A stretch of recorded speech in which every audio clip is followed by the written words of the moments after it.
The Dhammapada, verse 163. Evil is easy, but good is difficult.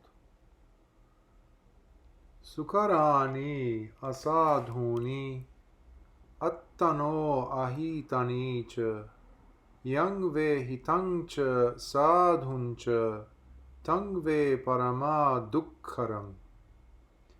Easy to do are things that are evil and not beneficial to oneself, but very difficult indeed to do is that which is beneficial and good. The story of schism in the order. One day, when the Buddha was giving a discourse in the Vardhana monastery, Devadatta came to him and suggested that since the Buddha was getting old, the duties of the order should be entrusted to him, Devadatta. But the enlightened one did not accept his proposal, and Devadatta felt very insulted. From that time he felt very bitter. He even tried to kill the Buddha, but all his attempts failed. Later, he tried another tactic.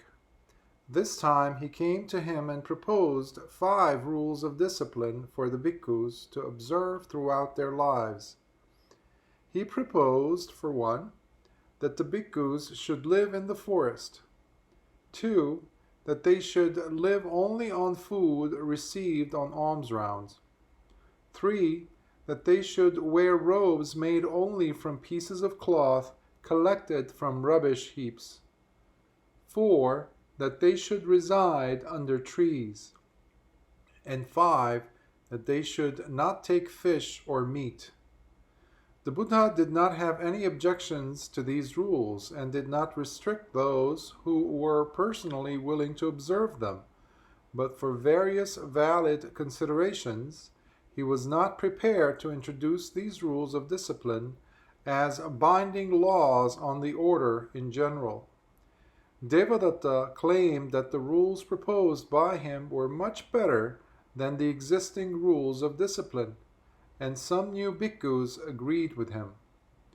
One day, on being questioned by the enlightened one, Devadatta admitted that he was trying to create a schism in the order. Devadatta was advised that it was a very serious misdeed, but he paid no heed to the advice.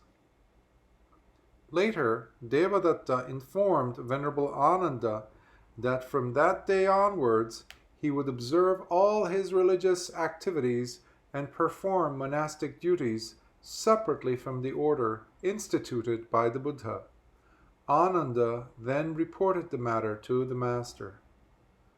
On hearing this, the Buddha reflected, Devadatta is committing a very serious misdeed in dividing the Sangha community, and he will have to suffer for his evil intention. Then the enlightened one said, For a virtuous person, it is easy to do good deeds, and it is difficult to do evil. But for an evil one, it is easy to do evil and difficult to do good. Indeed, it is easy to do something which is not beneficial, but it is very difficult to do something which is good and wholesome. Then Devadatta, followed by a group of bhikkhus, broke off from the order and went to Gayasisa. However, the 2 chief disciples, Venerable Sariputta and Venerable Mahamoggallana, were able to make many of those bhikkhus realize their mistakes, and they returned to the Buddha. A few notes from the author. Some of the considerations mentioned earlier in regards to the code of discipline for monastics included 1. Discipline should be self-imposed and not dictated by rigid rules. 2. A rigid set of rules could be easily used by groups of people to repress individual freedoms. 3. Rules may not always be practical due to changes in locale and time. Today, in the light of modern times, we can appreciate the wisdom of the Buddha in not having adopted these suggestions of Devadatta.